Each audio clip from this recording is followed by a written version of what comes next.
Bonjour à tous. Aujourd'hui, mardi 7 avril. Et nous sommes en plein dans la semaine sainte, en montant progressivement vers le Triduum pascal. Je vous lis l'évangile du jour. Évangile de Jésus-Christ selon saint Jean, au chapitre 13. En ce temps-là, au cours du repas que Jésus prenait avec ses disciples, il fut bouleversé en son esprit, et il rendit ce témoignage.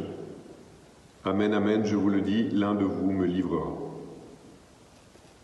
Les disciples se regardaient les uns les autres, avec embarras, ne sachant pas de qui Jésus parlait. Il y avait à table, appuyé contre Jésus, l'un de ses disciples, celui que Jésus aimait. Simon-Pierre lui fait signe de demander à Jésus de qui il veut parler.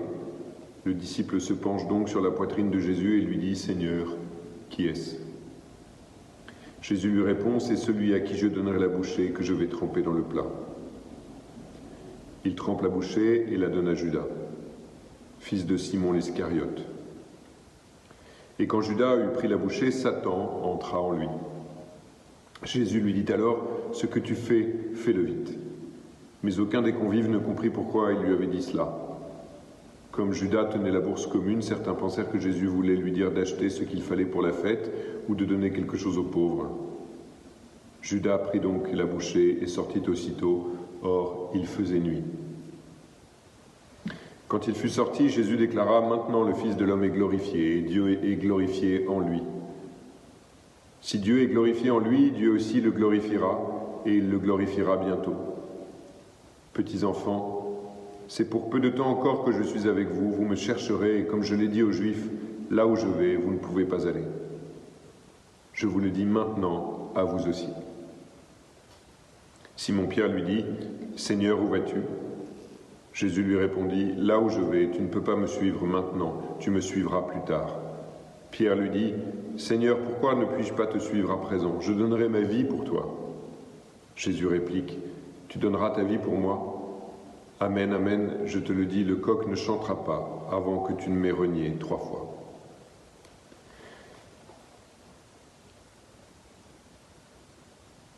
Jésus vient de laver les pieds de ses disciples. Jésus partage avec eux cette scène, ce repas eucharistique.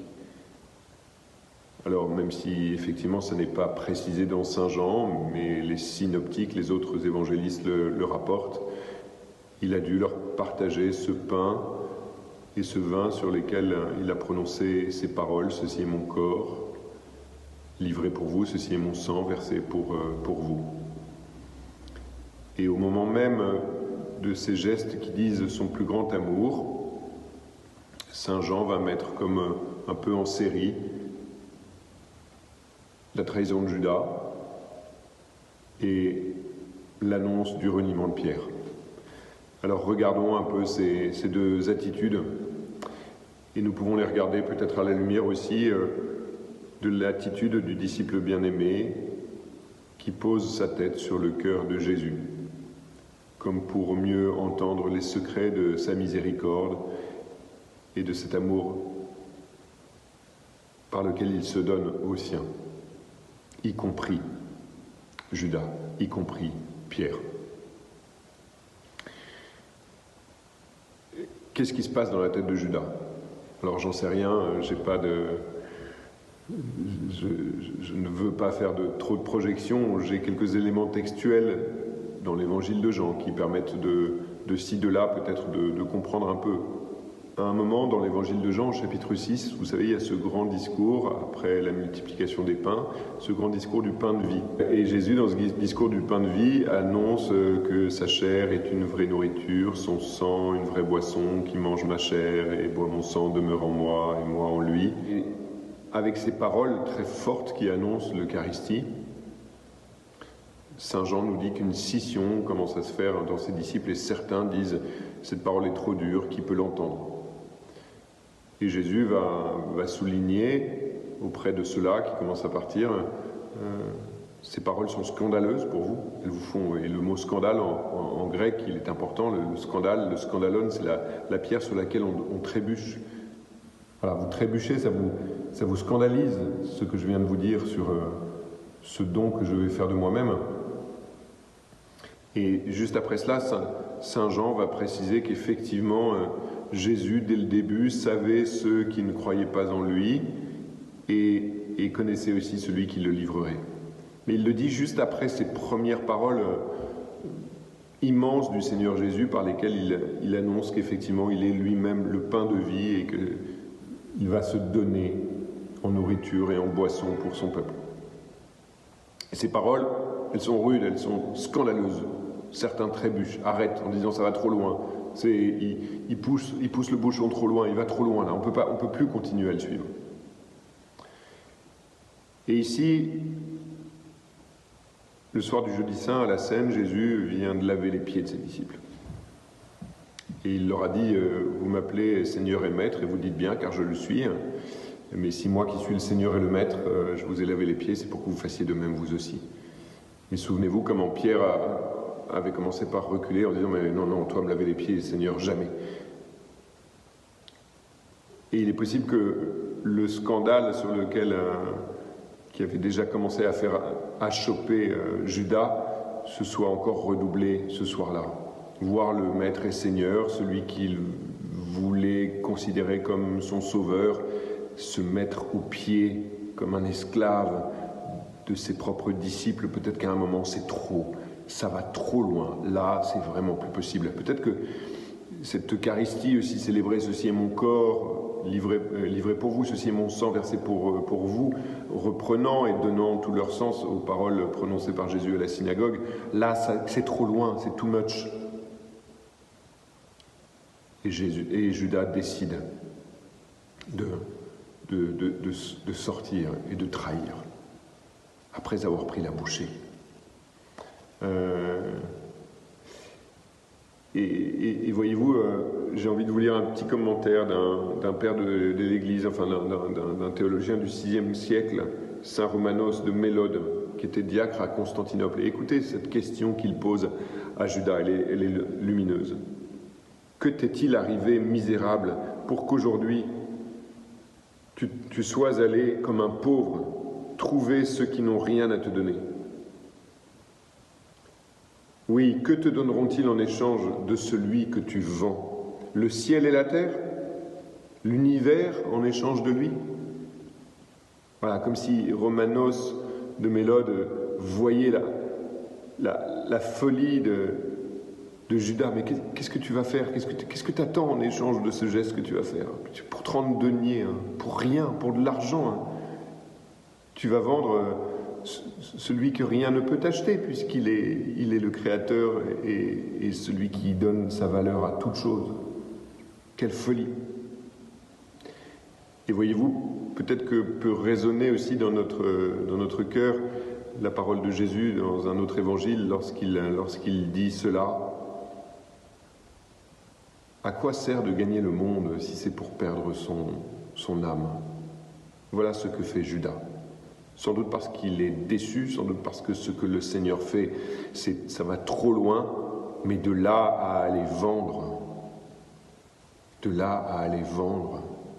par déception ou par scandale, celui qu'on avait commencé à aimer et à suivre, quelle ténèbres. Et d'ailleurs, Saint Jean le précise, au moment où Judas sort, il faisait nuit. Pour le reniement de Pierre, j'ai envie de vous rappeler cette phrase de l'Évangile aussi qu'on retrouve à Gethsémani, en plusieurs endroits, pas en Saint Jean, mais ailleurs, dans d'autres évangiles, où le Seigneur dit à ses disciples qui sont endormis de fatigue, « Veillez pour ne pas entrer en tentation, car l'esprit est ardent et la chair est faible. » L'esprit de Pierre, le reniement de Pierre, c'est pas du même ordre, évidemment, que la trahison de Judas. C'est pas le même ressort intérieur, c'est pas le même mécanisme intérieur. Ce qui va pousser Pierre à trahir, c'est la peur. C'est peut-être le désir de sauver sa peau. Il a peur. Il n'a pas envie de partager avec son maître le sort qu'il voit se dessiner devant lui. Il a peur, il sauve sa peau. Mais c'est vrai que s'accomplit dans ce reniement ce que Jésus avait dit, oui. L'esprit est ardent, mais Seigneur, je donnerai ma vie pour toi. Mais la chair est faible. C'est-à-dire l'homme fragile, l'homme dans sa fragilité qui n'est pas encore vivifié par l'Esprit Saint et qui est donc l'homme avec ses propres forces, ses propres ressorts psychiques et pas encore complètement sauvé par l'Esprit et fortifié par le don de l'Esprit Saint. Eh bien celui-là, devant la fragilité de sa chair, la faiblesse de la chair qui tremble devant la mort, en fait, il renie. Et cela nous rappelle aussi ce que disait saint Paul. Vraiment, je ne me comprends pas, je ne fais pas le bien que je veux et je fais le mal que je ne veux pas. C'est ce que fera Pierre. Il fera le mal qu'il ne voudrait pas faire. Il reniera celui qu'il aime parce qu'à un moment, en fait, il va préférer sa propre vie à celle de son maître. Et il ne fera pas le bien qu'il voudrait faire, donner sa vie pour son maître qu'il aime déjà tellement pourtant. Mais son amour, qui repose encore sur ses propres forces, à lui, il n'a pas reçu l'Esprit Saint de la Pentecôte, n'a pas les moyens de lui donner, de dépasser la fragilité et la faiblesse de la chair. Et c'est pour ça qu'il va renier. En tout cas, c'est une des explications, je pense, qu'on peut donner. Mais le Seigneur a déjà tout assumé. En fait, il a déjà lavé les pieds et il s'est déjà donné à ces deux-là, qui, chacun différemment, va faire l'expérience de la condition pécheresse de cette humanité que justement le Seigneur vient sauver. Et cet amour par avance du Seigneur est en tout cas notre assurance, notre joie et aussi cette certitude intérieure qui nous permet de nous retourner vers lui chaque fois que nous aussi, à notre mesure, nous sommes tombés et nous avons fait l'expérience de la faiblesse de notre chair, la faiblesse de notre condition humaine livrée à elle-même et rendue si peu capable d'aimer jusqu'au bout comme le Seigneur nous a aimés. C'est bien pour cela que nous pouvons reconnaître au milieu de cette semaine sainte que nous avons besoin d'un sauveur.